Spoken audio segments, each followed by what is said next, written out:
Hi all, welcome to Ameeka edu hub. ഞാൻ വിഷ്ണു പുഷ്പരാജ്. നമുക്ക് ഒരു വളരെ പ്രധാനപ്പെട്ട ഒരു പ്രീവിയസ് ക്വസ്റ്റ്യൻ ഡിസ്കസ് ചെയ്താലോ? ക്വസ്റ്റ്യൻ പറയുന്നത്, if a society accepting deposit does not enrol to deposit guarantee scheme, the registrar shall restrain that society from accepting deposit. Any violation of such order shall liable to a fine of. Question ഇതാണ്.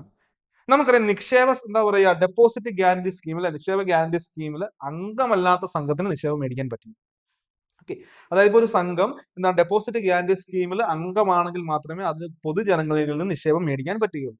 അപ്പൊ ഇവിടെ പറയാണ്, ഇവിടെ ഒരു violation ഉണ്ടാകേണ്ടത്. That means നിക്ഷേപ guarantee സ്കീമിൽ, അല്ലെ, ഡെപ്പോസിറ്റ് ഗ്യാരണ്ടി സ്കീമിൽ അംഗമല്ലാത്ത ഒരു സംഘം പൊതുജനങ്ങളിൽ നിന്നും ഡെപ്പോസിറ്റ് സ്വീകരിച്ചാൽ അവിടെ ഫൈൻ ഈടാക്കും, അല്ലെ? അപ്പൊ ആ ഫൈൻ എത്ര രൂപ വരെയാണെന്നാണ് ചോദ്യം. ആരാണ് ഫൈൻ ഇടുന്നത്?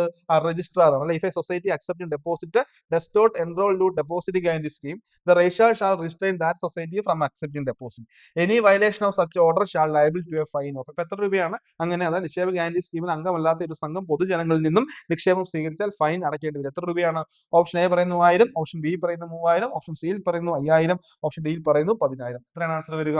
എത്രയാണ് ആൻസർ വരുന്നത്? ആൻസർ വരുന്നത് 5000 രൂപയാണെന്ന് ഓർത്തു വെച്ചേക്കുക.